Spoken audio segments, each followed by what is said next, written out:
आत्मार्थी सज्जनों, आचार्य कुंद कुंद स्वामी ने अपने बोध पाहुट में तीर्थ की बड़ी अच्छी व्याख्या की है।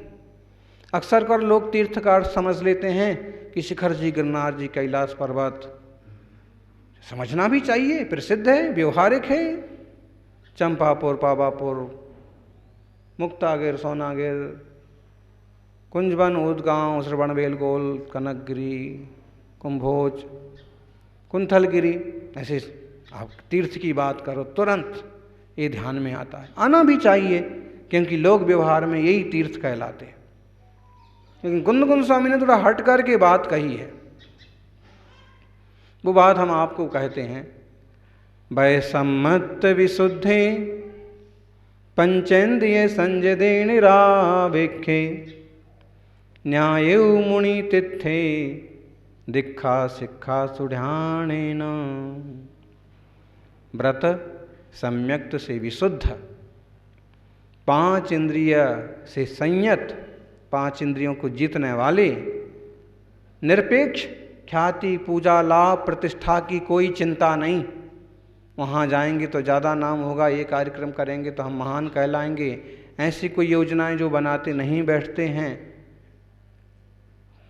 और इस लोक संबंधी, परलोक संबंधी किसी कामना लालसा जिसे नहीं है, ऐसे आत्मा स्वरूप तीर्थ में दीक्षा शिक्षा रूप स्नान से पवित्र हो। ऐसे मुनिराज हैं और ऐसे मुनिराज दीक्षा शिक्षा रूप स्नान से पवित्र होते हैं। मुनि स्नान करते हैं, बोलो शुद्ध। फिर शुद्धि कैसे करते हैं? कैसे करते हैं शुद्धि?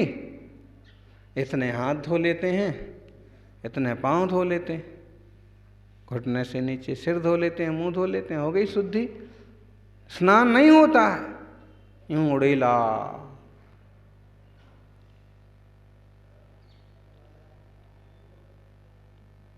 दीक्षा और शिक्षा ही उनकी शुद्धि है, स्नान है। कैसी दीक्षा? 5 महाव्रत, अहिंसा, सत्य, आचौर्य, ब्रह्मचर्य, अपरिग्रह। कैसी दीक्षा? 5 समितियों का पालन, इरिया, भाषा, इष्णा, आदान, निक्षेपण, व्युत्सर्ग समिति। 5 इंद्रिय विजय, स्पर्शन, रसन, घ्राण, चक्षु, कर्ण। 5 इंद्रिय विजय। 6 आवश्यक, समता, वंदना, स्तुति, प्रतिक्रमण, प्रत्याख्यान, कायोत्सर्ग। 7 विशेष गुण,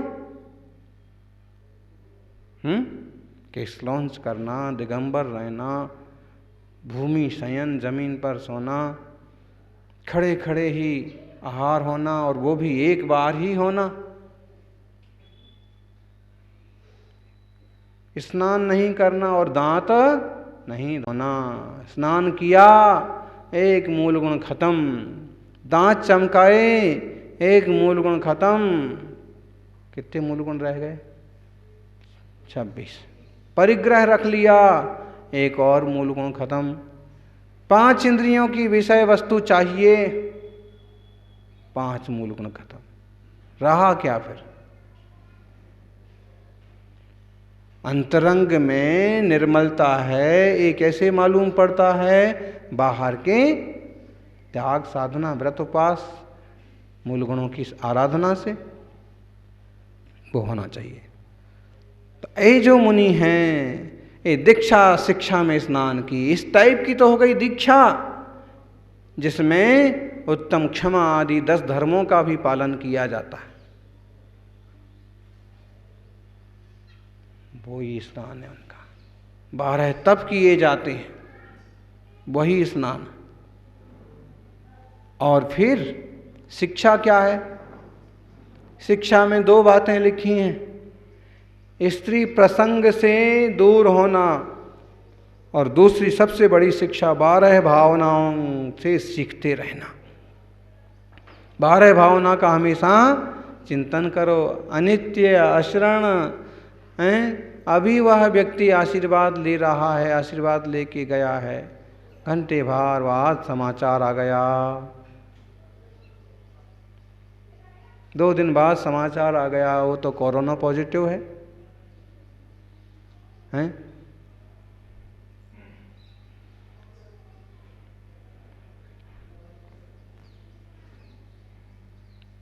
चाइना ने पहली बार ऐसा एक प्रोडक्ट बनाया है जिसकी गारंटी है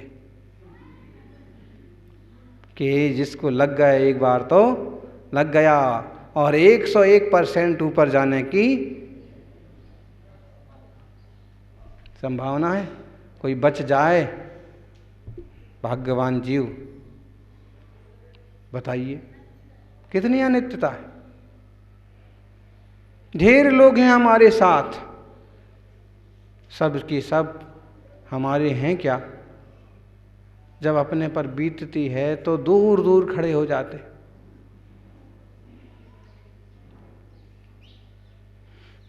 वो आता है ना, वो उसमें भावनाओं में कि स्त्री तो जाती है द्वार तक, परिजन जाते हैं शमशान तक, और अभी तो कोरोना में वो भी गायब हो गया। कोई हो तो करें, वरना वो कह देते हैं। अभी एक प्रसंग सुनने को मिला था, पिता का शव बेटे ने कह दिया कि मुझे नहीं लेना है।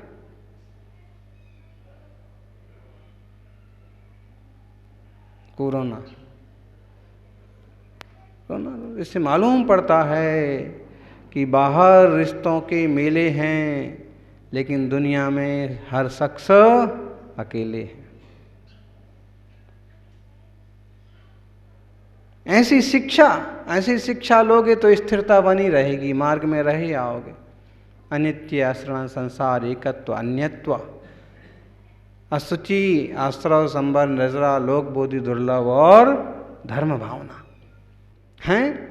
आर्य समाज ने और वैदिकों में भी इसका बहुत विरोध है कि पिंडदान का मतलब है माता पिता के रहते हुए, बड़े बुजुर्गों के रहते हुए उनके ही खाने पीने की भरपूर व्यवस्था करना, हर हाल में उनकी सेवा करते रहना, ये ही पिंडदान है।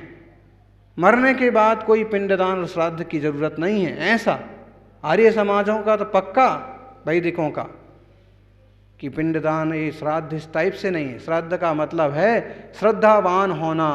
किसके प्रति? सच्चे देव शास्त्र गुरु के प्रति श्रद्धावान होना, ये भी श्राद्ध है। और घर के बड़े बुजुर्ग माता पिता के प्रति श्रद्धावान होकर के उनकी, अब श्रद्धावान ही होना पड़ेगा।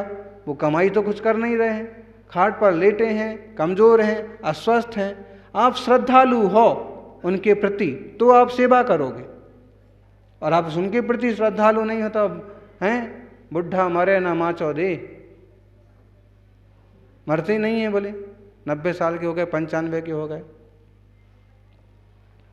ऐसा सुन सुन के और बड़े बुजुर्ग तंग आ जाते, परेशान हो जाते। वो तरीका नहीं। श्राद्ध का मतलब है श्रद्धा से देना, उल्टा उल्टा नहीं समझना। कृष्ण ने समझाया, अरे भाई मन को पवित्र करो। नहीं नहीं, आप भी हमारे साथ पधारो। अरे हम तो नहीं जा पाएंगे। तो ऐसा करो, कुछ तो प्रतिनिधि भेजो। एक कड़वी तुमड़ी दिखी पड़ी तो कहा ये लेके जाओ, ये समझना कि मैं ही साथ में हूँ। वाह। और जितनी नदियों में स्नान किया, वो तुमड़ी को भी, कड़वी तुमड़ी को भी 10-10 बार स्नान कराया। कृष्ण का प्रतिनिधि है। हर भाई ने उसको डुबाया पानी में कि इसको पूरी तरह से स्नान करा के ले जाएंगे। वापस पहुंचे, उनको वापस देने लगे। कृष्ण ने कहा कि भाई ऐसा करो, इसको भी कराया कि नहीं? अरे जहां हमने एक बार किया उसको 5-5 बार नहलाया है, इसके तो सारे दोष खत्म हो गए। कृष्ण ने कहा जब ऐसी बात है तो इस पवित्र तुमड़ी को, पवित्र कुम्हड़े को टुकड़े करो, इसका प्रसाद बनाओ। एक बार सोच में पड़ गए कि भाई प्रसाद बनाओ, कड़वी तो कड़वी होगी, फिर भी अब कहा है तो फोड़ो। प्रसाद बनाया, सब खाओ, और जैसे ही मुंह में दिया तो थू-थू करने लगे। कड़वी चीज़ तो कड़वी रहेगी, कितना नहा लो हैं।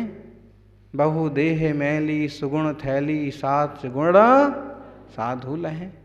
ऊपर से भले कितना सजा लो धी, भीतर से शरीर कैसा है? मैला ही तो मैला है। लघु शंका कहाँ से निकलती, दीर्घ शंका कहाँ से आती? जिसे देख करके लोग करते हैं, वो चीज़ें कहाँ से निकलती हैं? देह में से। देह तो अपवित्र है, इसमें रहने वाला चैतन्य आत्मा की फिक्र करो। तब वो थू थू करने लगे तो उनने फिर कहा, ज्ञानी नदियों में नहाने से पवित्रता नहीं होती है। आत्मा नदी संयम तो ये पूर्णा, सत्यावहा शील तटोर्दयोर्मी, तत्राभिषेकं कुरु पांडुपुत्र, न वारिणा शुद्ध्यदि चांतरात्मा। आत्मा रूपी नदी है, संयम रूपी जल से भरी हुई है, भरी होना चाहिए। सत्या और शील की तट हैं जिसके, दया की तरंगें जिसमें उठती हैं। दयावान होना चाहिए व्यक्ति को, सत्यवान होना चाहिए, शीलवान न होना चाहिए। तत्राभिषेकम, उसमें अभिषेक करो हे पांडु पुत्रों। पानी से आत्मा शुद्ध होती नहीं। अरे जड़ हो पुद्गल हो तो पानी से शुद्ध भी हो, वो तो अमूर्तिक चैतन्य घन है, वो कैसे शुद्ध होगी? अमूर्त नहीं दिखने वाले विकारों को हटाने से शुद्ध होगी। वो पानी से शुद्ध नहीं होगी, जिन वाणी से शुद्ध होगी। कैसा है धर्म रूप तीर्थ? निर्मल है, मल नहीं है जिसमें कोई भी। कसाय मल से रहित हैं मुनिराज, वही तीर्थ हैं। सुधर्म 10 धर्म रूप तीर्थ है। पर्यूषण कहो, 10 लक्षण कहो, और इसमें 10 धर्मों की जो व्याख्या हुई, कहानियाँ भी जोड़ी गईं, श्लोक भी जोड़े गए, खूब उपदेश भी हुआ। और कई बार तो उपदेश करने वाले ही नाराज होकर के चले जाते। 1 घंटे प्रवचन किया और ऐसी कोई बात हो गई कि लोग आपस में बातचीत करने लगे या कहने लगे बहुत टाइम हो गया, बहुत टाइम हो गया, तो जे रखा प्रवचन और जे चले हम। बताइए ऐसे कैसे होगा? जीवन में उतरना चाहिए। सुधर्म सम्यक्त रूप है, सुधर्म संयम रूप है। 5 इंद्रिय जय और 5 इंद्रिय और 1 मन, 5 स्थावर और 1 त्रस, इस तरह के जीवों की रक्षा रूप। अब रक्षा ना करें जीवों की, वो संयमी कहें अपने को, कैसे संयमी है? संयमी है वो तो हैं। दुनिया में एक दिगंबर वीतरागी मुनियों की साधना पद्धति छोड़ दो तो कहीं कोई सिस्टम नहीं है एक तरह से। उनकी भली अपनी तपस्या कहलाती हो, लेकिन जब पीना है तब पियो, जब खाना है तब खाओ, जहाँ जाना है वहाँ जाओ, घास का कोई परहेज नहीं, कच्चे पक्के का कोई परहेज नहीं। 2 इंद्रिय 3 इंद्रिय कीड़े मकोड़ों को कौन गिन रहा है? आत्मा की कितनी समझ है? सबसे पहले स्वतत्व की समझ हो तो मोक्ष मार्ग का प्रारंभ होता है, स्वरूप की समझ से। ये निर्मल तीर्थ है, सम्यक्त संयम ज्ञान। कौन सा ज्ञान? किताबी ज्ञान अकेला नहीं, अंतरंग में जो सहज ज्ञातापन की दृष्टि है, मैं चैतन्य ज्ञान घन आत्मा हूँ। इतनी पैनी दृष्टि हो जाती है ज्ञानी की कि देह से अपने आत्मा को अलग गिनने लगता है, अनुभव करने लगता है, तन्मय हो जाता है। आदि सागर जी आचार्य बैठे हैं और शेर आके बैठ गया उनके पास। अब आपके पास भी आके बैठ गया, उनमें और आप में क्या अंतर होगा? हैं? बोलो। उनको देख करके, शेर को देख करके भी वो सहज शांत रह लेंगे, और आपकी गोदी में चूहा भी चढ़ गया तो आप क्यों ऐसा हुआ? वो भेद विज्ञान उनका इतना परिपक्व हो गया। अपन जो कथाएं सुनते हैं कि मुनिराज के पास सब जानवर आके बैठ गए, सच्ची हैं। क्यों?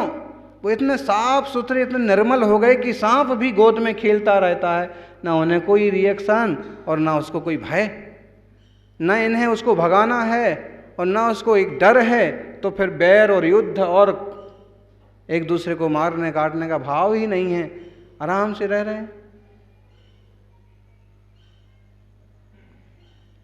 निर्मल ज्ञान के बल पर देह से पृथक आत्मा को समझना, और फिर उस ज्ञान में ये सब आ जाता है कि जो मेरा कर्म है उससे ज़्यादा कुछ होने वाला नहीं है। मेरा बैर होगा तो उसका कुछ बदला चुकाएगा ये जीव, ना होगा तो क्या करेगा, चला जाएगा। ऐसी महावीर कीर्ति जी के प्रसंग हैं। गजपंथा की वंदना करते करते प्रभु की मूर्ति के समक्ष कहीं बैठा था और जैसे ही चरण छुए तो उसने उंगली पकड़ ली। महाराज ने यूँ हाथ किया तो देखा तो ये तो लंबे जू सांप। अब क्या किया? हाय सांप, ऐसा कुछ किया नहीं। थोड़ी देर ऐसे रखा, फिर संबोधित किया कि अरे भाई छोड़, बैर नहीं है तो देर क्यों, देर क्यों करता है? अगर बैर है तो देर क्यों, और बैर नहीं है तो छोड़। उन्हें हाथ नीचे किया और उसने छोड़ भी दिया, लेकिन जो दांत लग गए थे वो तो लग ही गए। वो जल्दी से वंदना करके नीचे पहुँचे, श्रावकों को कहा कि भाई ऐसी बात है, कोई घबराना नहीं है। सबसे पहले उन्होंने आहारचर्या की। कोई कहेगा अरे सांप ने काट दिया तो अब उनको भोजन की पड़ी, लेकिन बुद्धिमान ज्ञानी साधु और आहार में कोई जूस काली मिर्च डाल करके लिए और अनार का जूस, हाँ पंडित जी, तो पी करके ध्यान में बैठ गए और बता दिया कि अब मेरा सब भोजन पानी का त्याग। अगर शरीर बिगड़ने लगे तो आप रोना धोना नहीं, नमोकार मंत्र बोलना, और काला काला पानी निकलने लगे तो भी कोई एक्शन नहीं करना। बस ध्यान में बैठे तो थोड़ी देर में शरीर से सामायिक में ही काला काला पसीना निकलने लगा। तो लोगों ने कहा कि गुरुजी ने कहा था कुछ शोर नहीं करना, ये सही हो रहा है। और 3 घंटे का ध्यान हुआ कि काला काला पसीना सब निकल गया, नीला पीला, और 3 बजे के प्रवचन के लिए आचार्य महाराज खड़े हो गए, तैयार हो गए।